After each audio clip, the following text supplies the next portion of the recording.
जय सिया राम दोस्तों आज हम द्विरागमन मुहूर्त पर चर्चा करेंगे कि द्विरागमन मुहूर्त क्या होता है। विवाह समय में वधू अपने पति के घर जाती है, वह वधू प्रवेश कहलाता है। लेकिन पुनः पिता के घर में आकर पति गृह की यात्रा को द्विरागमन कहते हैं।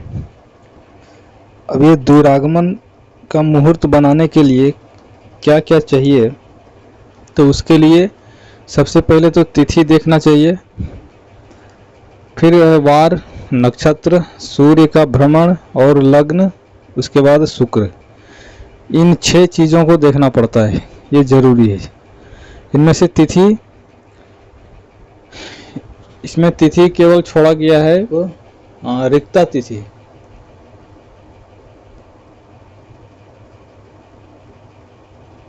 रिक्ता तिथि को छोड़कर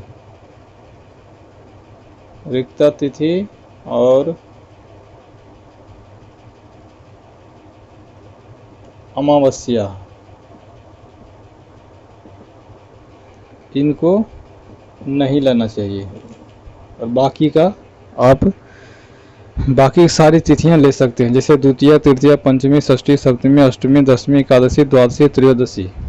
और वार सोमवार, बुधवार, गुरुवार, शुक्रवार, ये 4 वार बताए गए हैं जो कि द्विरागमन में शुभ रहता है।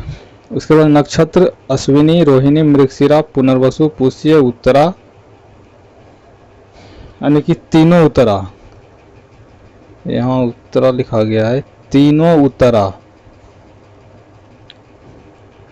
अब तीनों उत्तरा में उत्तरा फाल्गुनी होता है एक, उसके बाद उत्तरा आषाढ़ा, उत्तरा भाद्रपद, ये तीनों उत्तरा। और हस्त, चित्रा, स्वाति, अनुराधा, मूल, श्रवण, धनिष्ठा, रेवती और अभिजीत, ये नक्षत्र बताए गए हैं यहाँ से। और सूर्य का भ्रमण काल, भ्रमण मतलब किस राशि में सूर्य भ्रमण कर रहे हैं, तो कुंभ में हो, मेष में हो या वृश्चिक में हो तो श्रेष्ठ माना जाता है। और वहीं लग्न को अगर देख लीजिए तो लग्न में वृष, कन्या, मिथुन, तुला और मकर, इसमें से एक और जोड़ दीजिए वृश्चिक, क्योंकि ये भी स्थिर लग्न है। वृश्चिक, मकर और कुंभ, इन लग्नों में लेकिन इनमें से श्रेष्ठ जो है वो है एक वृषभ और सिंह। सिंह नहीं है ना, सिंह लिख देते हैं यहाँ पर, सिंह, वृषभ, सिंह, वृश्चिक और कुंभ, ये स्थिर लग्न है। तो स्थिर लग्न को लिया जाता है। और बाकी ये सब भी ले सकते हैं, लेकिन ये ज़्यादा शुभ होता है। और अब रहा शुक्र का, तो शुक्र में क्या देखना चाहिए, तो शुक्र में सबसे पहला चीज़ देखिए कि शुक्र कहीं अस्त तो नहीं है। एक चीज़ देख लिए, अगर अस्त है तो फिर बाकी सब चीज़ें छोड़ दीजिए, फिर कोई ज़रूरत नहीं देखने का। शुक्र अस्त नहीं होना चाहिए। दूसरा चीज़ है शुक्र सम्मुख नहीं होना चाहिए और ना ही दक्षिण में होना चाहिए, ये भी महत्वपूर्ण है। सम्मुख भी ना हो और दक्षिण भी ना हो,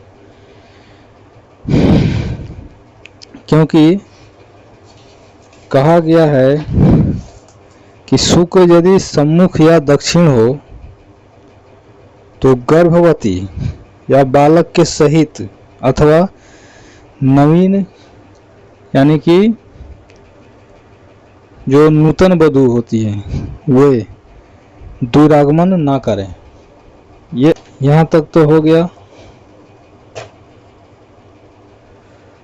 तिथि ये होना चाहिए, वार ये होना चाहिए, नक्षत्र ये होना चाहिए और शुक्र का भ्रमण ये होना चाहिए। इन राशियों पे शुक्र होना चाहिए।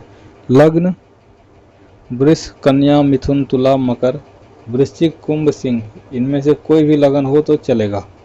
शुक्र अस्त नहीं होना चाहिए, सम्मुख नहीं होना चाहिए, दक्षिण में नहीं होना चाहिए, यानी कि आप जिधर जा रहे हैं तो आप सामने खड़े हुई, आपके दाहिने साइड में शुक्र नहीं आना चाहिए। दूसरा चीज़ है गुरु, गुरु भी अस्त ना हो या अंश रहित ना हो, ये विशेषकर ध्यान देना चाहिए। तो ये ऐसे होता है, ऐसे निकाल सकते हैं आप द्विरागमन मुहूर्त। इन चीज़ों को मेल मिलाप करके, यानी कि मिलान में देखेंगे जब आप लास्टर में, तो सबसे पहले तिथि देखेंगे, तो तिथि में देखेंगे कि कौन सा वार है, और वार के बाद जाएंगे तो देखेंगे नक्षत्र कौन सा है, क्या इनमें से कोई नक्षत्र मिल रहा है क्या। उसके बाद देख लेंगे सूर्य किस राशि पर भ्रमण कर रहे हैं। उसके बाद देखेंगे कि लग्न कौन सा है। फिर देख लीजिए कि शुक्र कहाँ अस्त हैं या उदित हैं, किस दिशा में हैं, सामने हैं या फिर दक्षिण में पड़ रहे हैं। तो ये इन चीज़ों का विचार करके ही द्विरागमन मुहूर्त बनाना चाहिए।